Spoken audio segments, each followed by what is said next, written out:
Good morning, my brothers and sisters. Welcome to episode 47. And we're going to ask an interesting spiritual question today, and that is, can Satan give you kingdoms? And even more fundamentally, does he even have kingdoms to give?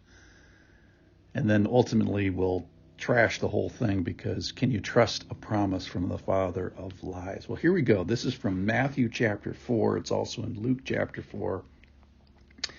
And this is in the temptation of Jesus, and this is from Matthew 4:8. Again, the devil took him, Jesus, to a very high mountain and showed him all the kingdoms of the world and their glory.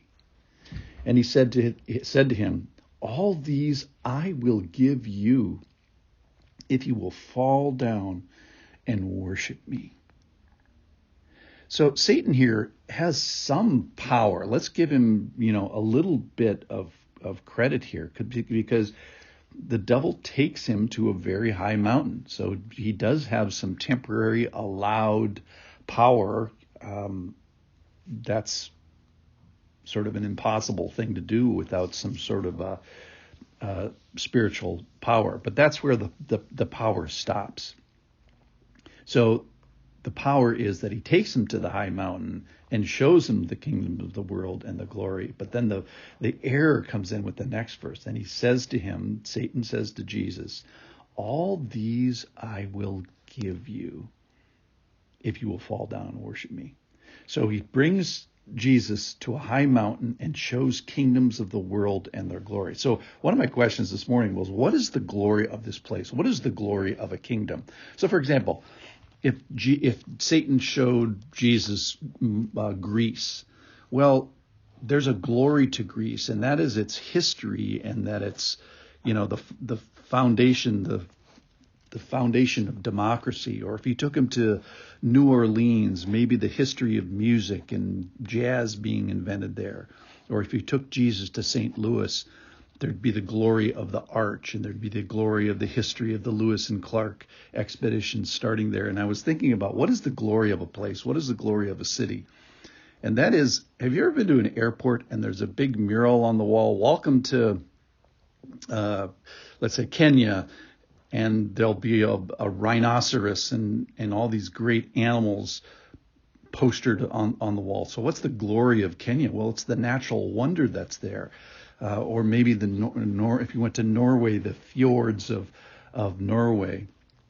Or maybe the United States, what's the glory of the United States? Perhaps it's economic power or something like that.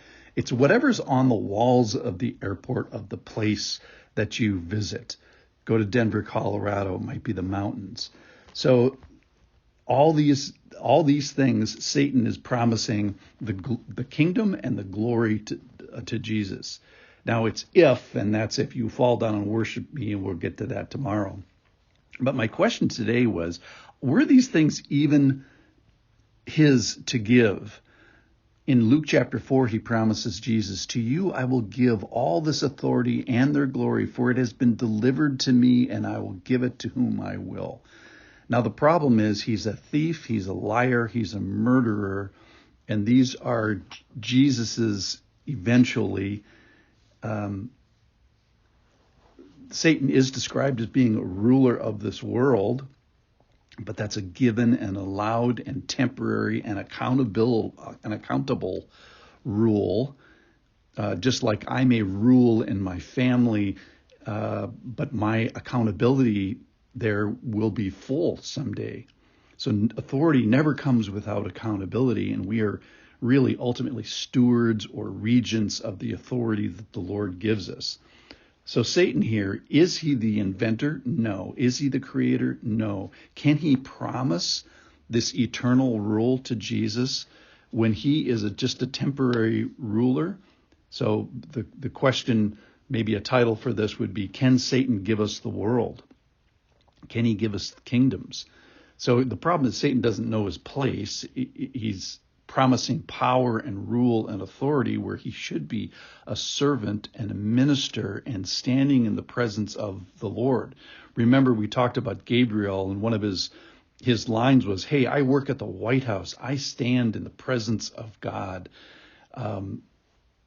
And this is something Satan should have been doing. In just a few minutes here, we'll find that the angels are going to come and minister to Jesus. That's what an angel should be doing, rather than sort of opening his big fat mouth and pretending that he rules the world. I suppose he does rule the world a little bit and temporarily. I wanted to go to John chapter 8, verse 44, and he describes Satan here, and I think it's appropriate for our study today. He says, he's talking to people, and he says, "You are of your father, your devil, and your will is to do your father's desire." And then it's going to describe Satan here. "He was a murderer from the beginning and has nothing to do with the truth, because there is no truth in him. When he lies, he speaks out of his own character, for he is a liar and the father of lies." So this is the character of the guy that's speaking in this verse. He is a liar, and no authority should be credited to him, and it should be credited to the Lord, because he created, and read Revelation, God is going to get his glory, all this glory back. So I think in this verse, Satan is promising something that he doesn't own. He's offering something to Jesus that is not his to give.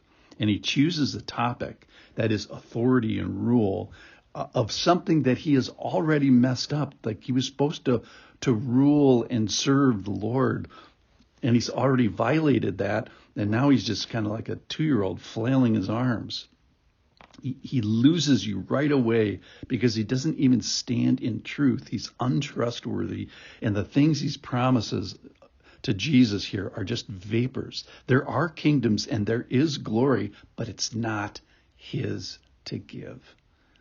Thanks for listening. See you tomorrow.